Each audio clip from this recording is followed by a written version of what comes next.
all you gossiping ghouls and goblins. Welcome back to the Mausoleum, where we spill the tea on true crime and other miscellaneous macabre. I'm Autumn. And I'm Haley. And this is Don't You Know? This is a trigger warning.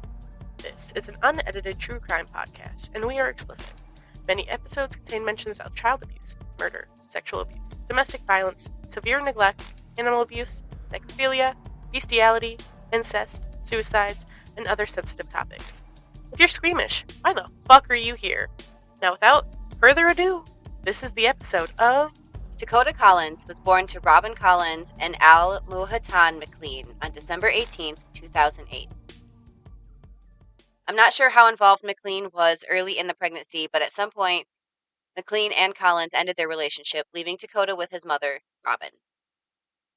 A little less than a year, Collins admitted to authorities that she hit the baby Takoda, which caused her to lose custody and receive probation.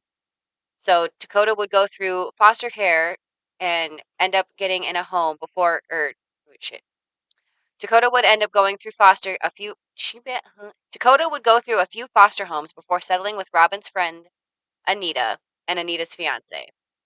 They were working to adopt him, however, that dream would not come true. Robin was not absent from his life. While he was with her friends, she would stop by often to check on him while she was working her probation and trying to get clean. She should. Yeah, she was doing the best she could. She was trying. He was safe with Anita. During all of this, Al McLean comes out of the woodwork to take a DNA test. It proved he was the father, which meant he was going to take Takoda from Anita. Because DNA. Whatever. I guess. Consequences would strike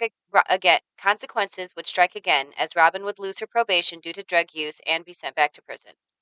Without stepping up to be the father, the last anyone in Takoda's hometown would hear of him was when he was seen at his first birthday. Al was a known alcoholic with a bad temper. He would be seen hitting his fiancée and dragging her by the hair before throwing her into a car and speeding off. In 2012, he pled guilty to the assault of a man whom he choked out because he thought the man had stolen his phone. That seems like a normal response. It is. He's a great role model. Violence is the answer. Obviously, all the time. All the time. Disclaimer, sarcasm. Yes. Sarcasm. Violence is not the answer. As all of this is going down, he somehow avoids jail time. He was like, "Oh, my bad." Yeah. Why would he not? But doesn't that seem like how this is gonna go? He was like, "It was just an honest mistake. I thought I had my phone. I'm sorry. I'm so sorry. I'm sorry. I'll write a letter." Oh, excuse me. Well, let me just squeeze right past the legal system. Absolutely. Heinze, or Hins, I don't know, his fiance, would often call the cops and then later not press charges. Like, oh, he's hitting me. Yeah, the old run around. It is. I mean, I'm not judging, but like a little bit. It is what it is. Bread and butter. I've seen it happen plenty of times. One such call would be for McLean being drunk and not leaving her home, shouting, yelling, all of the telltale signs of domestic abuse. Cops came by and advised her of the eviction process. It is concerning how many times the cops were called and did nothing, but, they can really only do so much. If she doesn't press charges, or, she pressed charges and drops them later, there's nothing they can do. What's left? She's like, oh, never mind. You from the situation, but at the end of the day, if they're dropping the charges, they can't do. If you're letting them come back through the door, well, you're condoning the behavior. But I've not lived that life, so. There was another report from an anonymous woman who was seeking a restraining order against Al for an assault he committed on her. The order was not continued due to it not meeting the threshold requirements. Now that is bullshit. Yeah, it's likely because it was like he said, she said type deal. I see. Like, he's fucking rude and he's, doing whatever. And no, she just, I owe her money, so she's trying to, like, get me locked up, whatever. Either way, the court couldn't grant it because it lacked any, Something. substance, whatever. So yeah, listening to his interview, like you think you look hindsight's 2020, right? You read all of this and you listen to interviews like after the fact, after they commit such heinous fucking crimes, and you're like, oh, those were telltale signs. But While you're going through it, it's like just regular life. There are plenty right. of people that, shout and hit and have the cops called, and it doesn't end in what we end up talking about here. Right. So, There's telltale signs, but it if you is are going through something like this, the back and forth, the vicious cycle, there is help. absolutely. You know, And they will be it's hard. posted on our website at Don't You Know Pod. You can put a little link in there if you want to read up on the source. Read up on the sources. Yeah, we could post any hotlines I can. You'll find something, domestic abuse hotline of any sort. But there is help, as hard as it can be. Look under this episode. Maybe we'll put a little direct link and reach out. All this is to say that Al is a violent man who often manipulates his way out of consequences. Like I said, listening to his interview is wild. He shows no remorse for like any of his actions. There's no accountability. He's constantly shirking responsibility, laying the blame on anybody but himself. He is truly despicable. But again, hindsight's 2020. In October 2013, Robin, Takoda's mother, writes the court asking them to not permit McLean, Al, to take Takoda out of the state, claiming that McLean's treatment of the child is under investigation by Child Services in Wisconsin. Regardless, McLean is granted sole custody after having temporary custody since taking Takoda from Anita. Robin again writes the court that McLean has uprooted Takoda to move to Union Point, Tennessee, despite her having visitation rights. And she reiterates that there's an open investigation that there's been no follow-up on, and was told that it was allegedly closed. Mm. Mm. McLean goes on to file with the court that his intention is to move Takoda to Pennsylvania, and that Robin signed a notarized letter granting him permission, which she then claimed she felt bullied and pressured into signing her consent on the document. Like, Yeah. coerced. So I can't be exactly sure how it all went down. Obviously, I wasn't there, whether, she was cool with it and then regretted the decision or coerced into it, whatever. I can't say. Now, we're on to a few months before Takoda's 6th birthday in 2014. School has started for him, and Takoda is enrolled in Dayton, Ohio Elementary School. But he was given approval to move to Pennsylvania, so just take note of that. Why is he in Ohio? That's not the same state. Really? How'd that slip through the cracks? When did Ohio become Pennsylvania? When Al McLean said, I'm not. What is state line? What does that really mean?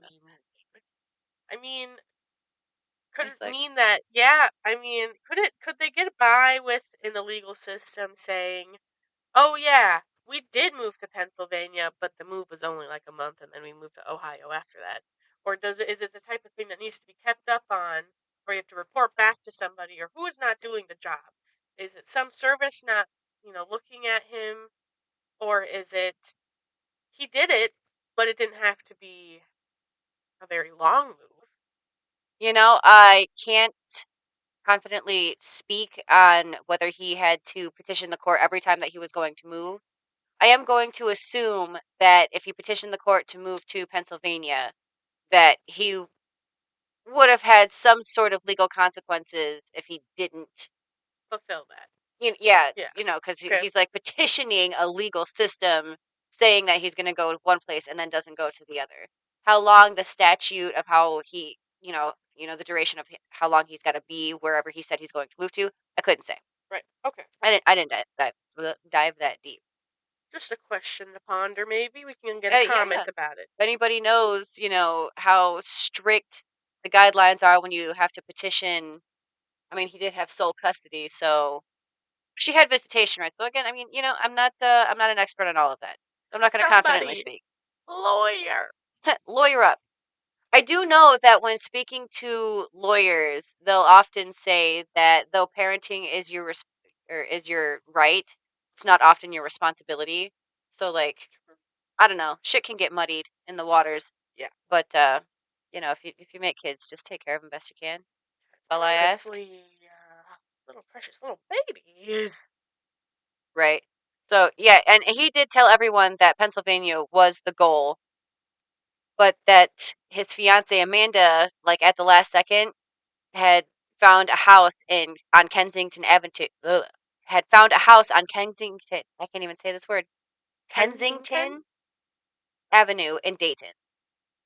So that's how he snuck in there. He's like, oh well, she found a house at the last second, so whatever. In addition to McLean and Where were Hindi, you going to move in Pennsylvania? Oh, the last second? Didn't you have a house in Pennsylvania? If I you mean that's petitioned the true. court already? Did he have to provide, an address that he intended to live at if he was going into Pennsylvania? I see. I don't know. The house was already up for sale. I don't know how But you why was petition. it up for sale? You just selling the bitch without a Why are home? you looking at different houses if you've already Why? got a place to go to? What? Yeah, that's the real question. Why is your fiance, per se, okay, looking at houses in Ohio when you petition the court to move to Pennsylvania? That seems slimy to me. He is slime. He's more than slimy. I mean, from the fiance side too. Let's say we're not going to just put the abuse on him. She obviously had to be there for some of it. Oh yeah. So she seems like a slimy individual too, from what I'm chopping up here, Haley. There are To break it down, Haley, to break it down on the chopping board here. it's not chopping up real nice. It's not. This is not a fine chop. In fact, there are 3 grown adults at any which point could have relinquished this little child to anyone It other sounded than like them. somebody wanted her. Him. Oh, Dakota's I yeah. apologize. It's him, He's a young boy. a young Yes. boy. My bad. Was. Edit Yeah. that out. It's not like no one wanted him. All right. There were plenty of people. I mean, Anita and her fiance. Wasn't there someone petitioning? They were trying to adopt him, and then But and no. fucking But Al they just comes needed in the and he's sick. like, oh, but that's my kid, so I'm gonna. My DNA makes it. That don't mean shit. No. I can talk Blood to of the many covenant is thicker than the water of the adoption. womb. Fuck. It doesn't. It Hey, doesn't even. hey, It doesn't hey. even. You were adopted, semi. Okay, but see, both of those worked out for me. I love my adopted family and I love my blood family. Of So like, course. it all worked out in the end. Just because these people were blood family, it was, it's what do they call that? I was reading up on it a little bit. Oh shit, Cinderella syndrome or some shit. Okay. When one child out of, you know, separate children or, sometimes even single children, when they're not, I mean, in this case, he is biological to Al, but oftentimes, like stepchildren and whatnot, the affected parent, the step parent or whatnot, will choose them to, unleash all their frustrations on them. They'll Yeah. be the punching bag Yep. and whatnot. So this is, you could say that this is a case of that, even though Takoda is biologically Al's son. But Okay. the indifference of what's her fucking face, Heinze and her sister could be chalked up to, well, he's not my kin, so it's Okay. not my place to say. Whatever. Either way, they're all sick Okay. fucks. I'm just saying, when you chop it up, fiance shouldn't be looking at houses in Ohio when If someone you're has living in already told the court that he was going to live in Pennsylvania. So it sounds like she was also slimy. We're good. They were supposed to rock down to Pennsylvania Avenue, Pencil Avenue, but it was Kensington Avenue in Dayton, Ohio. So that's where we are. That's Not where in we are. Pennsylvania. We're in Ohio. No, we're in Ohio. In addition to Al McLean and his fiance, what was her name, Amanda Heinze, there was her sister Jennifer Ebert, and they also had Dakota's older brother and his younger uncle, All right. McLean's brother. It Okay, happens. right? So Al McLean had his infant brother as well. Obviously the kids are unnamed for privacy. They're minors during all of this and they don't need to be They don't need involved at all. So we've got the 3 adults and then the 3 children, all under the age of 16. Amanda, the fiance, is the only one working, and she's leaving the children with Jennifer and Al for most of the time. Amanda describes her sister as not being all mentally there, perhaps a bit slow. And as for where McLean's baby's brother's mom was, so as for where their mother was, I don't know. According to Amanda, she and Al just picked up the baby, and his mom must have been in jail because they got him from his aunt, and he was all bruised and malnourished, so they took him in. In February 2016, Dayton police were contacted by Child Services to do a welfare check due to possible abuse in the home. It was for Takoda's 9-year-old brother. So Takoda is about 6, maybe 7 at this point. In August, his older brother ran away, and when he was found by the police, he told them that he was forced to do squats while holding heavy objects until he collapsed from exhaustion. The police contacted Child Services and were told that a referral was made, so like whatever the fuck that means. And the police did attempt to search the property, but pit bulls left free in the yard prevented them from entering. Pussy ass excuse. I mean, yeah, you could have, I don't know, pranked them or something, whatever. Either way. We're going to fast forward to May of 2018. Dayton Public School worker Montgomery Child and we're going to fast forward to May 2018, where Dayton Public Schools and Montgomery Child Services requested a welfare check on Takoda because they feared he was being abused. Police responded. They did not get an answer at the door, so they had to leave. Later, a teacher from the school would call emergency services because McLean pulled Takoda out of school, saying that he was sick. Once again, police would arrive, receive no response, and leave without talking to Takoda or anyone else. Like, can't do a small stakeout, see if anybody leaves or comes in. But, I mean, I guess they've got other shit to do. I get it. Welfare check eventually has to end. It does. They can't just sit there, I suppose. Months later, Al would file paperwork to have Takoda pulled from the public school system so that he could be homeschooled. He cited that he was going to be the one doing a majority of the schooling, but Amanda would later say in her interview that it was her who put all of the paperwork together and would do much of the schoolwork at home. If they actually ever, did any. I don't think they did. Because I doubt Al is academically gifted, and Amanda doesn't seem like she has the time. They would also go on to claim that Takoda had behavioral issues and was already at risk of expulsion, so there was no point in, testing the system. Mm-hmm. They said the best thing for him was to be at home. In November of the same year, Al reportedly called 911 and said that his son was talking crazy and to please take him to juvenile detention. When the police arrived at the property, they placed the young boy in the back of the police vehicle. Al would then go on to randomly decide that he didn't want his son to have a record, so that he was going to take him to a hospital himself for behavioral analysis. Of course, this never happened. Calling the police was used to frighten Takoda into behaving and telling the police that he was concerned for his son and that he was going to seek mental help instead of punishment was a way to distract the officers from being suspicious. So he was very manipulative. Mm-hmm. Thought it out. This is what's happening on the surface. They're being given resources to help them, and Takoda to give they this is what's happening on the surface. They're being given resources to help them and Takoda, but instead they lie about taking him to therapy a couple of times before the therapist said that he didn't need it anymore.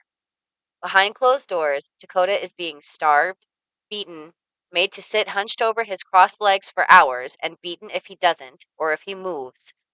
The child is wetting the bed and being punished for it. He's locked in the attic, naked, bruised, and ignored. His father even made him eat his own feces after he had seen that Coda made a mess and tried to hide it. The fucked up part of all of this, and like it's all fucked up, But the part that hit me hardest is when you look up photos of Takoda, you find a beautiful child, smiling, posing, playing as someone who loves him works to capture every detail in physical memory. And then you hear his story. You listen and you read to what terror that smile was hiding, bearing witness to how evil can be masked so well that it seems wholesome. There were 3 adults in that house while that boy was abused. 2 of them sat idly by, fiddling with their thumbs up their asses. Sat there, I'm sure participated. They say that it was all Al, but well, I'm sorry, again. I don't see how it's all Al. if you sat there and did nothing, even if you never physically Not touched him, No, not only did she not sit there and not do nothing, she says she got all the paperwork together. Did she not just say that? why didn't she just let him go to If she school? has gotten all the paperwork together for the school, who got the paperwork ready for the courts to get him to go to Pennsylvania? We're saying Al was smart enough to do this? Oh, of course not. Possibly. If he could spell his own name, I'd be surprised. And if she had done that, why was she looking for houses in Dayton, Ohio? Because she was just So doing. something in there was seeming evasion-ish. Yeah, they're just evading. They're just wherever it goes, whatever they can get. I'm just saying. He just needs a hovel I to don't hide think himself she in. was sitting there doing nothing. I think she was definitely contributing, Oh, definitely. in my own opinion. Anyway, Amanda said that not only was breadwinning on her resume, but so was school teacher, like you said. 7:08 p.m. Is it indeed 7:08 p.m.? She said she would set Takoda up in the library where he had books, a tablet, and various other supplies for his learning. But she also says she rarely saw Takoda. Excuse me. I'm so confused. Was that you? No, that was you. I don't have Siri on. I don't have any talking things on. Where the fuck did it come from? I don't know. We have it recorded. I have no Siri on. But she let us know that it was 7:08 p.m. And it is, in fact, 7:08 p.m. Anyway, leave that in. But no, clip it. Outtakes. Outtakes. But she also says she rarely saw Takoda as she was often working 6 days a week. During her interview, she's cold and lying through her teeth. Okay. May of 2019, Robin files a motion against Al for contempt because he hasn't brought Takoda to see her since he left and she's only had one phone call in the last 4 years. Okay. Her case is dismissed in Wisconsin on the grounds that since Takoda now lives in Ohio, it's under their jurisdiction. So the courts knew they moved. Okay. Yeah. Everything's there's a paper trail for everything. Robin calls Dayton police to say that she thought her son was being abused by his father. They check their records and tell her due to past checks they deemed the child to be cared for. Huh? Remember those checks? The ones where nobody answered the door and they didn't see the child? Yeah, that makes sense. They deemed him cared for. Yep. Because that's what I would deem cared for. No response. Yeah, even with the allegations from the older brother about having to go through harsh punishments. But they deemed that house of horrors fit to raise children, so what the fuck? Listen, I know his mom had drug problems and her own jail record, and did admit to hitting him when he was a baby. She was trying, it seems like. Right. I wouldn't say that she did, she would definitely benefit from some like parenting classes and some rehab, some resources. I'm Absolutely. Sure it feels like in this situation with how many things she's tried to petition the court with that if you told her you have a mandated 2 years of parenting classes before you can ever get your child visitation rights back, that she would do it. She would absolutely from what do I'm it. hearing, She in would the be story. like, give him back to Anita, where I can, see him, interact with him, at least on the weekends and shit while I'm trying to get my shit together. Absolutely. What she was doing, whatever. There were people she cared. She tried. that cared.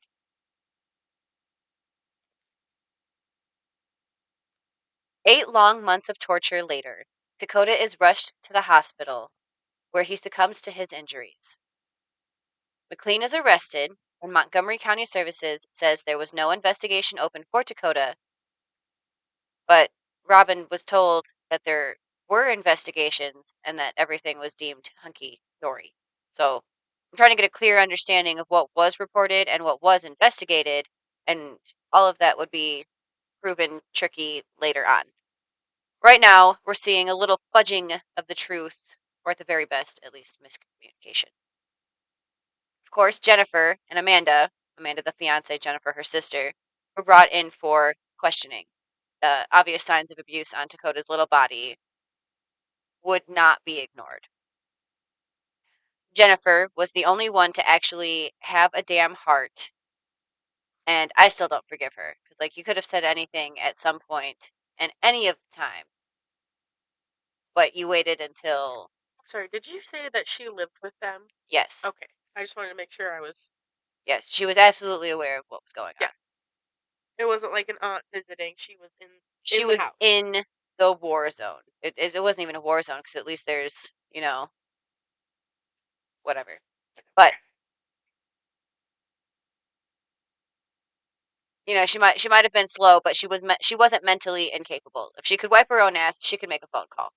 Either way, Amanda Heinze, Al McLean's fiance, said she would wake up around 1 p.m., gather her sister and the toddler, Al McLean's little brother. She heard Takoda in the bathroom, but didn't go and check on him. And he's a little boy, so you're not going to be like, "Oh, You good in there? you good in there?" before you leave the house.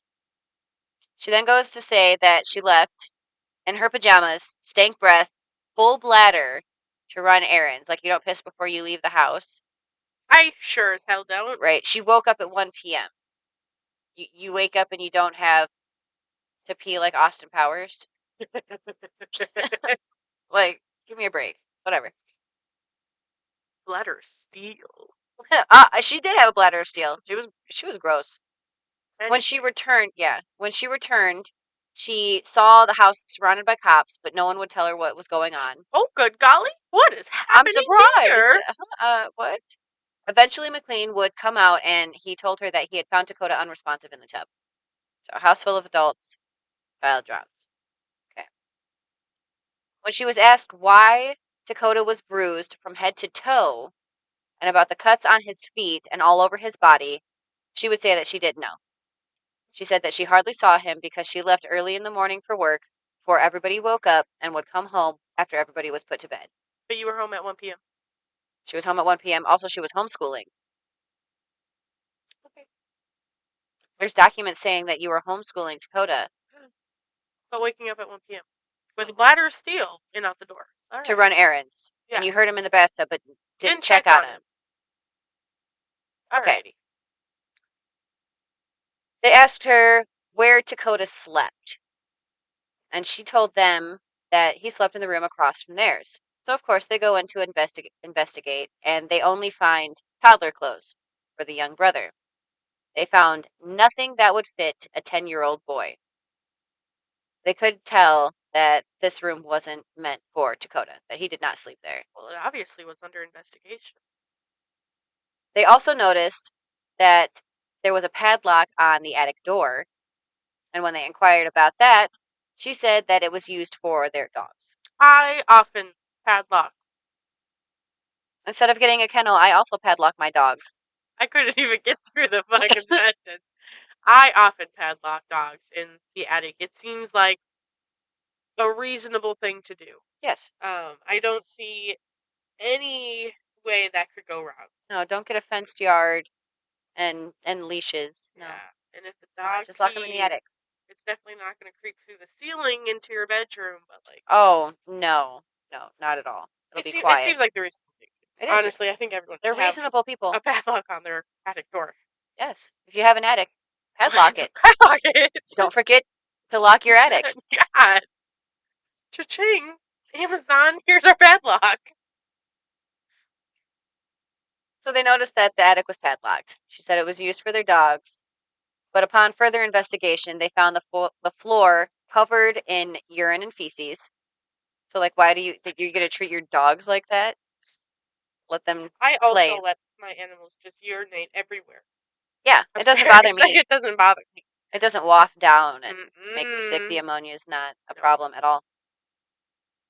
In a separate room in the attic still, they have a tarp sprawled on the floor, and on top of the tarp is a lawn chair. So imagine. We should also say we're not at any way making fun of this situation. It's just extremely hard Oh, to process at the moment. So the only way we get any sort of relief in the story is through little jabs. We are in no way making fun of this story. It is awful and terrible. there's just no way I could actually make light of We are it. actually dying, but things cannot go unsaid because then things get shoved under the rug. No, we need to make light of this. I don't ever want to feel as if we're being exploitative of the tragedies that these people go through, because I'm not trying to be exploitative. I think that we should talk about it so that we could shine a light on it and try to, get resources out there, strengthen social services, get the conversation going, because there are so many kids that are just lost in the system.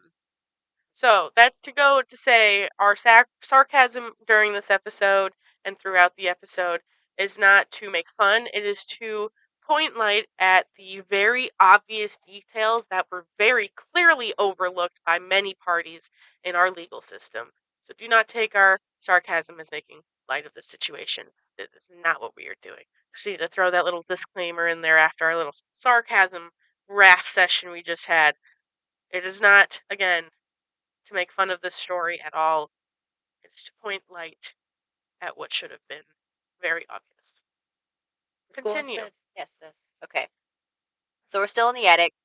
They've gone into a separate room where they find a tarp on the floor and a lawn chair on top of it. So imagine like those fold up strappy lawn Yeah, I chairs, know those what old you're talking classic. about. Yeah. The little I have one, that Yeah, little you know what blue I'm one. talking. Yeah. In Al's interrogation, he was questioned about this lawn chair. Like if this is for the dogs, why the chair? His funky ass goes, and I quote, "As a parent, what am I supposed to do when he pisses and shits everywhere?" That's not verbatim, so not quote, but he's referring to Takoda. So we're getting into more truthful. Al. Yeah. The gist of his response when they ask him why the fuck his son was sleeping in a green lattice lawn chair on a tarp, locked away for hours away from the family, with just a bucket where the library was supposed to be, mind you. This is what Amanda had called the library, where his homeschooling was supposed to have been happening, Hmm. on the I, lawn I chair and the tarp. I don't hear any mention of lots of books everywhere. No, Oh, I feel no like that's the toys, first step in a no nothing to library. stimulate his young mind. Okay. Remember how Amanda said that the attic was used for the dogs, even though that would be terrible conditions for dogs, let alone a child. Did you train the dogs to piss in buckets? I'm just Even though it's the it's floor was either covered in she is piss. really contributing or Al behind closed doors is hurting her just as much as he's hurting Dakota at the time. Not even nearly as much as he's So hurting Dakota. at this I'm sure moment, she I'm got slapped finding it, around, but I'm finding it like, do you feel bad for her, or is she like so wholeheartedly in this abuse as well? You know, she completely condoned it. So when the cops asked her if, and they did actually ask her if she had trained her dogs to pee in the buckets because they found, buckets full of urine. She told them that it was for the leak coming from the ceiling, which there's a huge difference between dirty rainwater and stale piss. yeah, So it was hugely. it was obvious. The detectives aren't stupid. Unfortunately, Also, I'm sure he was dehydrated from how malnourished he was, so that oh, can't be light yellow urine no, either. it was not healthy. So just throwing that out there. No. Unfortunately, she was smart enough to clam up when they pressured her more about the marks left on Dakota's body. She'd say no more except to ask for a lawyer. Amanda would turn on McLean later on, revealing that they had a camera on Dakota so everyone could see the torture that was happening. They would watch him to make sure that he sat in the poses that they chose, and if he moved, Al would beat him. So they knew the entire time. They knew. Dakota's autopsy showed that he had rib fractures on both sides of his body, liver damage that was likely due to blunt force trauma, numerous wounds to his torso and limbs, blunt force trauma to his head and torso. He was brutally beaten over a long period of time, for extended periods of time. The police didn't find any clothes that would fit 10-year-old Takoda because he was often just left locked up naked. He never left that attic for the last 3 months of his life and was abused daily. This was over years, but the last 8 months were, the worst. The day of his death, Al claims that he brought the boy, because that's how he would refer to him throughout the interrogation, completely disassociating himself, said that he would bring the boy breakfast in the morning and caught him eating his own feces. He claims they fed him what they ate, but he preferred his own cooking. Now, this is because at one point, Al had forced Takoda to eat his own poop after he found Takoda hiding it upstairs because he had nowhere to go. Al was very good at keeping his lies straight, even though they were very obvious lies, saying that he had never disciplined his children harshly or abused them. But where did the bruises come from? Sorry, what isn't he bruised head to toe? Head to toe, blunt force trauma. Okay. Damaged liver on a 10-year-old boy. He said that Takoda was locked up for his own safety and for the safety of the other children in the house, because the battered boy would often throw tantrums, throwing himself against the wall when he didn't get his way. That's how Al explained away the abuse.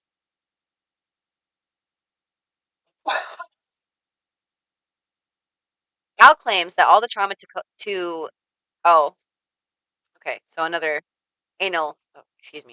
another trigger warning for sexual abuse. Trauma was found to Takoda's anus that was explained by Al that he had caught Takoda masturbating himself with the leg of a yellow stool, which was found downstairs. So if he's locked in the attic, how did he get access to the stool? When he found Takoda doing this, he told him to stop that gay shit and yanks the stool leg from the boy's rectum. Oh. At one point, he said when he extracted the stool leg, that blood squirted, and then he would later retract that, saying that he only saw a few little dots when he examined Takoda after the injury. The stool leg would later would later be found behind a dresser. Though Al claims he never abused Takoda with it, it was quite obvious. Police also found tasers, shock collars, and other evidence to the contrary. This evidence would corroborate with the wounds found on Takoda's body. At the end of the interview, Al asks the detective if Takoda is going to be released to him or if they're going to make the funerary decisions, because he doesn't want Takoda's organs to end up on the black market. More likely, he was fishing to see if they've discovered a cause of death. He further explains that if there was water found in his lungs, then it was probably due to all of the water he made Takoda drink after catching him eating his feces. He was concerned that Takoda would get sick, so he made him drink all of the water to vomit up the feces. Yeah, but the thing is, when you drown someone, you're not going to do it goes through in their lungs. Yeah, it's not swallowing water into your stomach. Because they're in fact breathing it in. Exactly. This is not how water got into that child's lung. When Al went up against the abuse, when Al went up to abuse Takoda, he threw him around the attic, battered him, stomped on him, shoved the stool leg into his rectum, and then viciously pulled it out. Al then told Takoda to go downstairs and get cleaned up. When he didn't move fast enough, Al grabbed Takoda by the ears, dragging him down the stairs, and then throwing him into the bathroom, where he would throw him around some more. He then filled the tub with cold water and submerged his son until he coughed and sputtered. He did this several times until Takoda was unresponsive. He said that he called 911 immediately and tried to perform CPR to get him back, but it was too late. This case did not go to trial, and McLean, Hines, and Ebert pled guilty in 2021.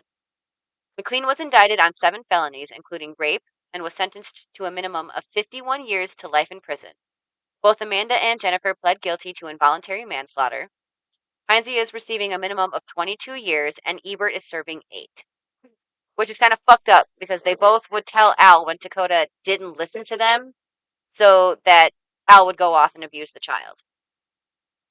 They would sit and watch it all happen on a TV screen, like it was some kind of fucking show, all the while ignoring the very real screams that came from the very real child in the attic, who was starved, neglected, and they failed to report any of this or participate in any of the reports that came knocking at the door so that this child could be saved under, the umbrella of, well, they were scared that if they interfered or turned Al in, he would beat them, which he was already doing. So it's like, you could take the chance and get him locked up and away from you, but I guess, the evils, right? I don't know. I have absolutely no comment. I I feel don't know. disgusting. Yeah. I want to hug this poor baby and just help. But obviously, they I had don't know. other ideas. They could have given him back to his mom. She wanted him. She was trying to interfere. They could have left him with Anita. Anyone would have done better than this. The streets would have done better than this. But, 3 people stood by. And, Well, I think they all deserve life imprisonment. I don't think they should ever have the possibility of parole. Obviously, our legal system sees otherwise, and they see how they see fit. But I mean, you don't want to hear my opinion on all of this. We'll get fucking canned for inciting violence and being biblical and shit. I don't know.